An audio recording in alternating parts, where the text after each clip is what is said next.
يا طالبا سبل العلوم وقاصدا لمناهج التقوى وركب حصان أخلص لربك واصدقن طلابه فهو المجيب يا أخ الإيمان واتبع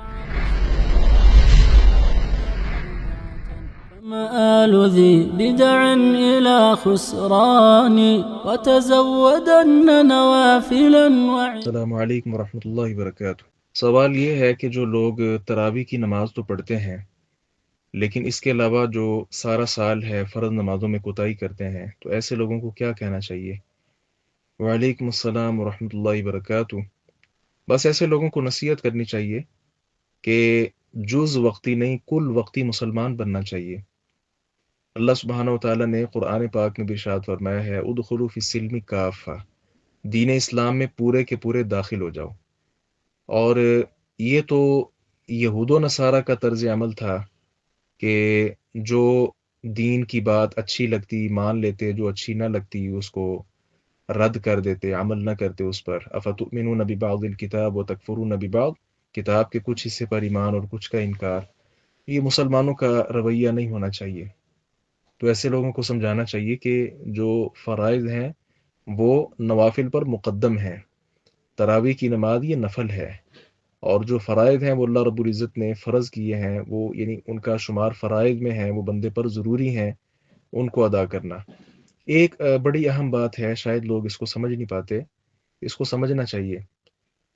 نوافل کی فضیلت آپ نے احادیث مبارکہ میں پڑھی ہے، سنی ہے، فلاں عمل کریں تو اتنا اللہ تعالیٰ اجر دے دیتا ہے۔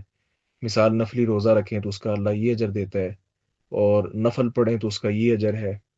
اسی طرح تراویح کی جو نماز ہے تو جو امام کے ساتھ شروع کرتا ہے اور امام کے ساتھ ختم کرتا ہے تو حدیث میں آتا ہے کہ حسب لہ قیام اللیلہ، اس کے لیے وہ ساری رات کا جو اجر ہے قیام کا وہ لکھ دیا جاتا ہے۔ اچھا، یہ فضائل جو ہیں وہ بیان جو کیے جاتے ہیں تو لوگ سمجھتے ہیں کہ ان کی بڑی فضیلت ہے تو ہم یہ کر لیں، تو یہ بات ٹھیک ہے، لیکن سمجھنا یہ ہے کہ جو فرائض ہیں ان کی پابندی کرنا اور فرض ادا کرنا اس کا اجر نفل سے بھی زیادہ ہوتا ہے، کیونکہ وہ اللہ رب العزت نے فرض کیا ہوا ہے اور پھر حق بھی ہے۔ تو فرائض کا اہتمام پہلے ہے، نوافل بعد میں ہے۔ تو اللہ رب العزت نے کل قیامت کے دن جو فرائض ہیں پہلے ان کا حساب پہلے کرنا ہے، ان کی تعداد پہلے پوری ہوگی۔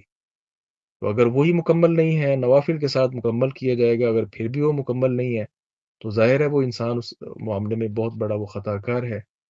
تو یہ بس لوگوں کو سمجھانا چاہیے کہ فرائض پہلے ہیں، کیونکہ اللہ رب العزت نے ہم سے تقاضا کیا کہ یہ کرو، تو نوافل اس کے بعد ہوتے ہیں۔ جی، السلام علیکم ورحمۃ اللہ وبرکاتہ۔